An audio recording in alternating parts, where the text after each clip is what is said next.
Almost शायद 2-2.5 साल हो रहे हैं इस मीम को, या हो सकता है उसके ऊपर हो रहे हैं। विनोद कौन है बे?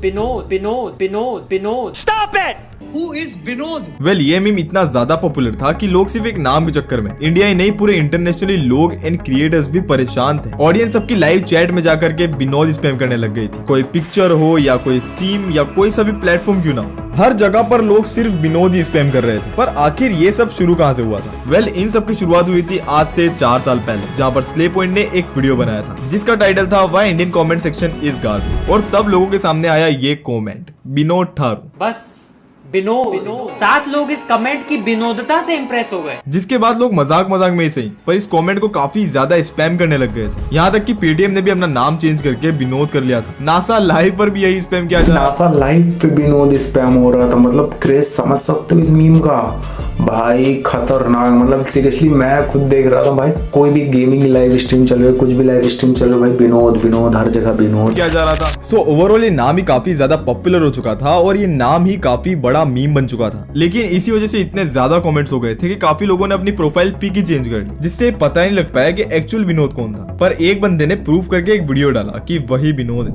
मुतहर अनस। शायद आप मुतहर अनस को जानते हो, और अगर तुम्हें अभी तक नहीं पता लगा कि ये कौन, तो शायद तुम इस मीम से उन्हें जरूर से जानते होंगे। वैसे तो मुतहर यूपी के हैं जो अभी के टाइम कनाडा में रहते हैं, और इस हंसी को उन्होंने वहीं पर शूट किया था। और वो अभी के टाइम पर एक काफी पॉपुलर चैनल सम ऑर्डिनरी गेमर्स पर कंटेंट क्रिएट करते हैं। और ऐसे ही 31 अगस्त 2016 में उन्होंने उसी चैनल पर एक वीडियो भी डाला था जिसका टाइटल था वियाबू स्क्रीमर क्रिंज, जहाँ पर वो एक लो क्वालिटी जापानीज गेम खेल रहे होते हैं। पर उसी को खेलते वक्त उसमें एक जंप स्केयर आ जाता है। पर उस जंप स्केयर को देखने के बाद डरते तो बिल्कुल भी नहीं है, बल्कि उस जंप स्केयर को देखने के बाद वो हंसने लगते हैं।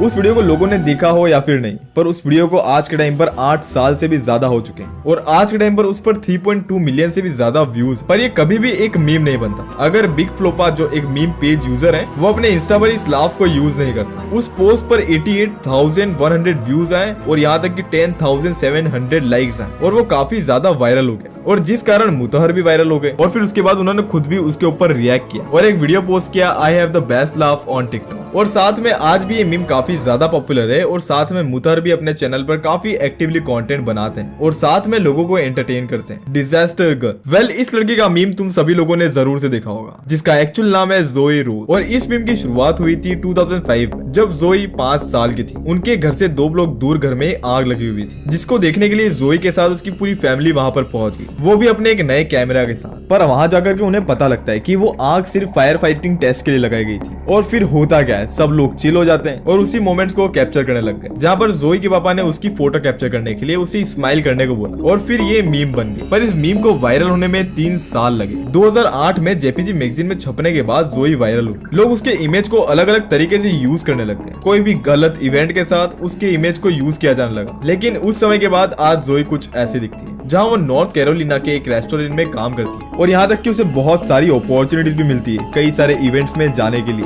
पर 29 अप्रैल 2021 जोई को उसका मीम बनने का बहुत बड़ा फायदा हुआ, और इसको एज अ NFT ऑक्शन किया गया था, और इससे जोई को काफी ज्यादा प्रॉफिट हुआ और उसे काफी ज्यादा फायदा हुआ अपने मीम बनने का। भाई एक रैंडम फोटो से क्या कुछ नहीं हो सकता। मोमिन साके, तुमने ये मीम काफी ज्यादा अमाउंट में देखा होगा। अभी के टाइम पर तो पता नहीं लोग इस मीम को इतना ज्यादा इस्तेमाल करते हैं या फिर नहीं, पर ये उस टाइम पर एक लेजेंडरी मीम हुआ करता था। वेल इस पाकिस्तान के दुखी आदमी का नाम है मोमिन साके, जो कि ऑलरेडी एक यूट्यूबर थे, और मोमिन ने अपने पढ़ाई किंग्स कॉलेज लंदन से की, जहाँ पर वो बेस्ट स्टूडेंट्स की लिस्ट में हुआ करते थे। पर आज उसी बेस्ट स्टूडेंट को लोग ऐसा जोक यूज करते हैं, क्योंकि साल 2019 के इंडिया वर्सेस पाकिस्तान के मैच में जब पाकिस्तान हार गई थी, तब पाकिस्तान के लोग सभी दुखी थे, पर उससे ज्यादा जो उदास इंसान था वो था मोमिन, और जिसे दुखी देखकर दुनिया मीडिया ग्रुप अजहर जावेद ने उन्हें कवर किया। ओ भाई मारो मुझे, मारो मुझे, मारो नहीं, ये मजाक हो रहा है। 1 सेकंड यार, मजाक। भाई पीछे वाला बंदा जबरदस्ती मारने लगता है, मतलब वो कहता मारो मुझे, मारो, वो सच में मारने लगता है।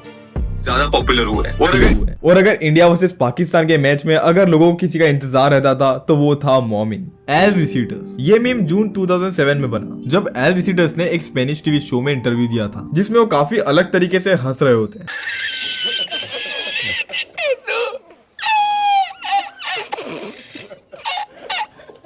और उस इंटरव्यू में उनका अलग तरीके से हंसना लोगों को इतना पसंद आया कि सिर्फ उस इंटरव्यू के 5 दिनों के बाद उसकी एक क्लिप किसी ने कट करके अपने चैनल पर अपलोड कर दी और जो सीधा वायरल हो गई। सितंबर 2020 में एल रिसीडर्स को डायबिटीज की वजह से हॉस्पिटल में एडमिट करना पड़ा, जिसमें उनका लेफ्ट लेग एम्प्यूटेट कर दिया गया, मतलब कि उनके लेफ्ट लेग को काट दिया गया। और इसी अनफॉर्चुनेट सिचुएशन में एक फ्रेंच वीडियो फोरम ने 14,000 यूरोज रेज की ताकि एल रिसीडर्स एक इलेक्ट्रिक स्कूटर और व्हील चेयर ले सके। लेकिन सिर्फ 6 महीने बाद उनकी तबियत फिर से बिगड़ने लगी और 28 अप्रैल 2021 को एल रिसीडर्स का इलनेस रिलेटेड कॉम्प्लिकेशंस की वजह से देहांत हो गया। पर उनका इंटरनेट पर छोड़ा गया लेगेसी हमेशा जिंदा रहेगा। वो मोमेंट, हर जोक या कोई भी पंच लाइन के बाद इस मीम का यूज तो किया जाता ही है, पर ये मीम निकल कर आया था एक वीडियो जो कि 25 मई 2011 में यूट्यूब पर अपलोड किया गया था, जिसमें क्रिएटर मिस्टर डिशॉन रो एके सुपर हॉट फायर ने द रैप बैटल नाम से एक वीडियो पोस्ट किया था। वैसे तो एक्चुअल में रैप बैटल ही थी, पर इसमें सिर्फ 3-4 पंच लाइन्स मारी गई थी। डिशॉन रो अपने राइवल को अपने एक्स के नंबर देने की बात करता है, फिर उसने अपने राइवल को एक नोट देता है और उसके बाद वो ये बोलता है, साइक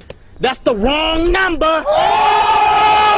जिसके बाद ये मीम बन गया और ये काफी ज्यादा वायरल भी हुआ और जिस पर आज के टाइम पर 69 मिलियन व्यूज है और जिस वजह से रो खुद को one of the best creator मानने लग गया था, क्योंकि उस टाइम पर इतने ज्यादा नंबर्स लाना इतना इजीली पॉसिबल नहीं था। पर जैसे ही उनको उस वीडियो के वायरल होने के पीछे का सच पता लगा कि वो एज अ मीम वायरल हुआ है, तो उन्होंने अपने आप को इस चीज से अलग करने के लिए बैटल वीडियो ही डिलीट कर दिया और यूट्यूब पर वीडियो डालना ही बंद कर दिया। जिसके बाद उन्होंने ट्राई किया स्टैंड अप कॉमेडी, पर वहां पर उन्हें उतनी सक्सेस नहीं मिली, इसलिए उसके बाद उन्होंने 2021 में वापस से यूट्यूब पर आने का सोचा और उन्होंने फिर से वो रैप बैटल शुरू की और आज के टाइम पर भी रॉ अपने YouTube चैनल पर ही कंटेंट बना रहा है। कजू किड, ये बच्चा सबसे पहले 1989 के कजू एड में आया था। तो अगर तुम्हें नहीं पता तो मैं बता दूं कि कजू एक म्यूजिकल टॉय होता है जो कि एक ट्यूब जैसा दिखता है। इसके दोनों एंड्स ओपन होते हैं और इसके साइड में एक होल होता है जो कि एक चमड़े के कागज या फिर बोल सकते हो एक मेम्ब्रेन से कवर्ड होता है। जब भी कोई इसमें फूंक मारता है तो ये एक बजिंग साउंड क्रिएट करता है, मतलब कि तुम एक व्हिसल ही समझ लो भाई। पर ये बॉय वायरल अर्ली 2010 से हुआ था, जब 24 मार्च 2011 को यूट्यूबर जिम वैन ब्लैरियम और फिर अगस्त 24, 2014 डेड वीआरसी यूट्यूब चैनल ने कजू किड का एडिटेड वर्जन अपलोड किया था।